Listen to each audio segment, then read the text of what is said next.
নমস্কার বন্ধুরা, আমি সুপ্রিয়া আর আমার সুপ্রিয়া রান্নাঘরে আপনাদের সবাইকে অনেক অনেক অনেক ওয়েলকাম। কেমন আছেন আপনারা সবাই? আশা করি সবাই খুবই ভালো আছেন। আজকে আমি আপনাদের সঙ্গে শেয়ার করব এগ অমলেট কারি। অনেক সময় একঘেয়েমি ডিমের রেসিপি খেতে খেতে একদমই ভালো লাগে না, তাই আজকে এরকমভাবে ডিমের কারি রেসিপি আপনাদের সঙ্গে শেয়ার করব। প্রথমে আমি কি নিয়েছি এই রেসিপিটি বানানোর জন্য এক এক করে দেখিয়ে দিচ্ছি। এখানে নিয়েছি একটি শুকনো লঙ্কা, একটি তেজপাতা, আদা বাটা, রসুন বাটা, পেঁয়াজ বাটা, গোটা জিরে, কাঁচা লঙ্কা কুচি, হলুদের গুঁড়ো, শুকনো লঙ্কার গুঁড়ো, কুচনো পেঁয়াজ ও 4টি ডিম ও আলু, 1 কাপ বেসন নিয়েছি বন্ধুরা। এরপর প্রথমেই আমি এখানে অমলেট বানানোর জন্য ব্যাটারটা রেডি করে নেব। প্রথমেই আমি 4টে ডিমকে এক এক করে ফাটিয়ে নিচ্ছি। এই ডিমের অমলেটের কারি রেসিপিটা কিন্তু খেতে অসম্ভব ভালো লাগে বন্ধুরা। এরপর ডিমগুলো ফাটানো হয়ে গেছে, এরপর দিয়ে দেব আমি এখানে 1 কাপ বেসন। আমার এখানে কাপটা যেহেতু খুব বড় ছিল তাই 1/2 কাপের মতন হয়েছে। দিয়ে দিলাম কুচনো পেঁয়াজ, কুচনো কাঁচা লঙ্কা, গোটা জিরে ও রসুন বাটা।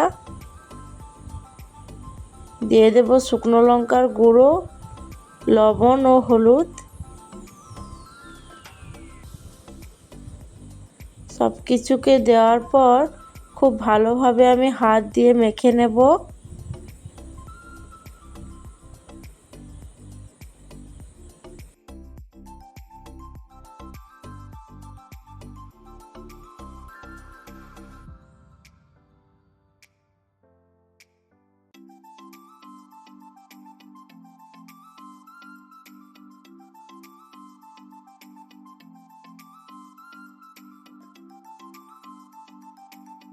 হাত দিয়ে খুব ভালোভাবে মেখে নিতে হবে, যাতে বেসনটা একদমই দানা দানা না হয়ে থাকে। খুব ভালোভাবে আমি ফেটিয়ে মেখে নিয়েছি বন্ধুরা।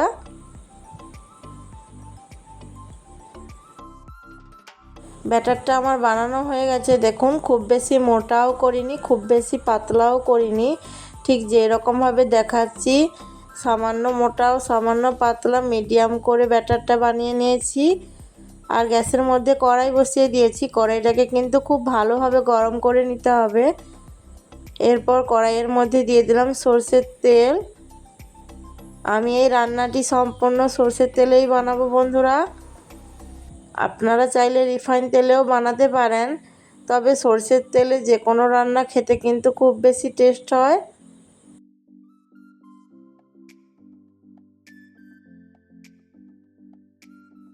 এখন একটা ছোট্ট হাতার সাহায্যে 1 হাতা ব্যাটার নিয়ে আমি গরম তেলের মধ্যে দিয়ে দেব। এক এক করে যতগুলো কড়াইতে দেওয়া যাবে সেই রকমভাবে আমি এক এক করে ব্যাটারগুলোকে গরম তেলের মধ্যে দিয়ে দেব। দেওয়ার সঙ্গে সঙ্গেই দেখুন যেইভাবে ডিমের অমলেট বানাই আমরা সেরকমভাবে দেখতে লাগছে।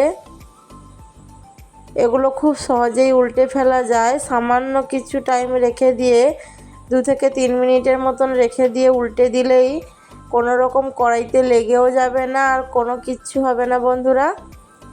খুব সহজেই এই ডিমের অমলেটগুলো বানানো হয়ে যাবে।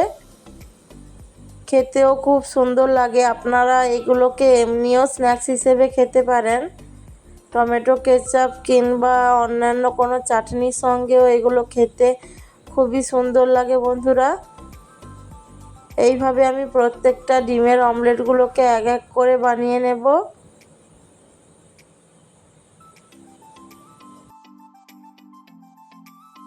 দেখুন বন্ধুরা, এক এক করে সবগুলো ডিমের অমলেট আমার বানানো কমপ্লিট হয়ে গেছে। দেখুন, মাত্র 4টে ডিম দিয়ে কতগুলো ডিমের অমলেট বানানো হয়ে গেল আমার। এরপর আবারও কড়াই গরম করে নিয়েছি আর কড়াইয়ের মধ্যে দিয়ে দিলাম সরষের তেল। তেলটা একটু বেশি পরিমাণ দিতে পারেন আপনারা, আমি একটু সামান্য তেলেই বানাচ্ছি। দিয়ে দিলাম কালো জিরে, একটি শুকনো লঙ্কা ও একটি তেজপাতা। শুকনো লঙ্কাটা হালকা ভাজা হয়ে যাওয়া পর্যন্ত রেখে দিতে হবে। এরপর দিয়ে দেব কেটে রাখা আলুগুলোকে আমি হালকা করে ভেজে নেব। খুব বেশি ভাজার প্রয়োজন নেই, জাস্ট সামান্য পরিমাণে ভেজে এরপর আলুগুলোকে তুলে নিতে হবে।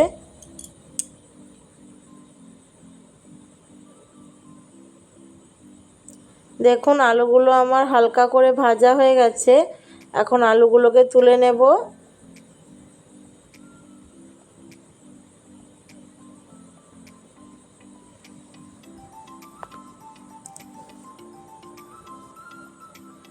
আলুগুলো আমার সবগুলো তোলা হয়ে গেছে। এরপর ওই তেলের মধ্যে দিয়ে দেব পেঁয়াজ বাটা, দিয়ে দেব রসুন বাটা, দিয়ে পেঁয়াজ ও রসুনটাকে খুব ভালোভাবে ভেজে নেব, যাতে রসুনের কাঁচা গন্ধটা একদমই না থাকে। পেঁয়াজ রসুনটা ভাজা হয়ে এসছে। এরপর দিয়ে দেব আদা বাটা। আদা বাটাটা দেওয়ার পর আবারও একটু ভেজে নেব হালকা করে। দেখুন পেঁয়াজ আদা রসুনটা আমার ভাজা হয়ে গেছে। দিয়ে দেব শুকনো লঙ্কার গুঁড়ো। আপনারা কিন্তু এইখানে চাইলে টমেটো পিউরিও ব্যবহার করতে পারেন। আমাদের বাড়িতে এখন বর্তমান টমেটোটা ছিল না, তাই আমি সিম্পলভাবেই বানাচ্ছি। এরপর হলুদের গুঁড়ো দিয়ে দিলাম বন্ধুরা, দিয়ে মশলাটাকে খুব ভালোভাবে কষিয়ে নিতে হবে। এখন হালকা করে একটু জল দিয়ে দেব, খুব সামান্য পরিমাণ জল দিয়ে দেব, যাতে মশলাটা কড়াইতে লেগে না যায়। এরপর মশলাটাকে খুব ভালোভাবে কষিয়ে নিতে হবে, যতক্ষণ না পর্যন্ত মশলার থেকে তেল ছেড়ে আসছে ততক্ষণ পর্যন্ত খুব ভালোভাবে কষিয়ে নিয়েছি। এরপর আগে থেকে ভেজে রাখা আলুগুলোকে আমি মশলার মধ্যে দিয়ে খুব ভালোভাবে কষিয়ে নেব। দেখুন মশলার থেকে কি দারুণ তেল বেরিয়ে এসছে। এখন দিয়ে দেব পরিমাণ মতো লবণ, দিয়ে আমি কষিয়ে নেব। ভাত ছাড়াও রুটি কিংবা লুচি পরোটার সঙ্গেও দারুণ লাগে এই রেসিপিটি। মশলাটা আমার খুব ভালোভাবে কষানো হয়ে গেছে বন্ধুরা। এখন দিয়ে দেব আমি গরম জল। আমি এই রান্নাটিতে গরম জল ব্যবহার করছি বন্ধুরা। যে কোনো রান্নায় গরম জল দিলে তার টেস্ট সত্যি খুব ভালো হয় বন্ধুরা। এখন কিছুক্ষণের জন্য আমি ঢাকনা দিয়ে রেখে দেব। দেখুন 5 মিনিটের মতন ঢাকনা দিয়ে রেখে দেওয়ার পরেই সুন্দরভাবে ফুটে গেছে রান্নাটা ফুটে গেছে। এরপর আমি দিয়ে দেব এক এক করে ভেজে রাখা ডিমের অমলেটগুলোকে। এই রান্নাটিতে একটু জলের পরিমাণ বেশি রাখতে হবে বন্ধুরা, কারণ এগুলো যেহেতু ডিমের অমলেট, তাই ডিমের অমলেটে কিন্তু অনেকটাই জল টেনে নেয় রান্না হয়ে যাওয়ার পরে। সেই কারণে আমি জলটা একটু বেশি রেখেছি বন্ধুরা।